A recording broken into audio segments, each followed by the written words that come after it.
Employees DA arrears, कर्मचारियों pension भोगियों को मिलने जा रहे 18 महीने के बकाया डीए एरियर के पैसे, जाने कब मिलेगा लाभ। 18 मंथ्स डीए एरियर्स, अगर ऐसा होता है तो कर्मचारियों के खाते में 30,000 रुपये से लेकर 2,20,000 रुपये तक की रकम आएगी। नई दिल्ली, देश के 1 करोड़ से ज्यादा कर्मचारी पेंशन भोगियों के लिए बड़ी खबर है। एक तरफ मोदी सरकार जल्द डीए बढ़ोतरी का तोहफा दे सकती है, दूसरी ओर उनके 18 महीने के क्षेत्र पर प्रमुख अपडेट सामने आए हैं। बताया जा रहा है कि लोकसभा चुनाव से पहले 1 से अधिक कर्मचारियों वाले पेंशन भोगियों का डीए 4% तक बढ़ने की संभावना है। इन्हीं अटकलों के बाद 18 महीने के बकाये और महंगाई भत्ते पर भी नए अपडेट देखने को मिल रहे हैं। National council of Indian defence workers union के महासचिव समेत स्टाफ ने केंद्रीय वित्त मंत्री को पत्र लिखा था। वित्त मंत्री को लिखे अपने पत्र में उन्होंने 18 महीने के बकाया भुगतान का जिक्र किया था। उम्मीद है कि बजट में कोई बड़ा ऐलान हो सकता है। हालांकि बजट में इसकी घोषणा नहीं की गई है, लेकिन पूर्ण बजट में इसकी घोषणा की संभावना फिलहाल बनी हुई है। लोकसभा चुनाव के मद्देनजर कर्मचारियों को उनके बकाया एरियर का भुगतान किया जा सकता है।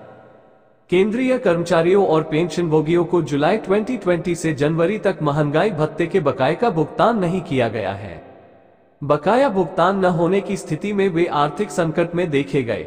4 साल पहले कोरोना वायरस महामारी के दौरान केंद्र सरकार ने 48 लाख कर्मचारियों सहित 64 लाख पेंशन भोगियों के लिए महंगाई भत्ता और महंगाई राहत निलंबित कर दी थी।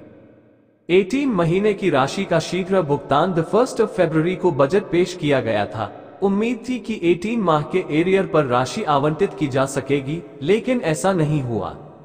अब लोकसभा चुनाव को देखते हुए फिर से चर्चा शुरू हो गई है। वित्त मंत्री को भी पत्र लिखा गया है, जिसमें भारतीय रक्षा श्रमिक संघ के महासचिव मुकेश सिंह निकाह ने कोरोना काल के दौरान केंद्र सरकार को आर्थिक स्थिति ठीक नहीं होने का हवाला दिया था, लेकिन अब देश की वित्तीय स्थिति में सुधार हो रहा है।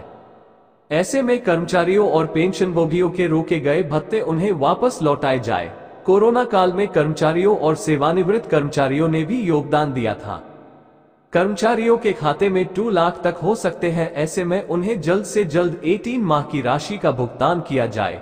इस संबंध में केंद्रीय मंत्री ने पिछले साल संसद में कहा था कि फिलहाल इस पर कोई योजना नहीं है, लेकिन एक बार फिर केंद्र सरकार आगामी चुनावों को देखते हुए इस पर अहम फैसला ले सकती है। अगर ऐसा हुआ तो कर्मचारियों के खाते में 30,000 रुपये से लेकर 2,20,000 रुपये तक की रकम आएगी।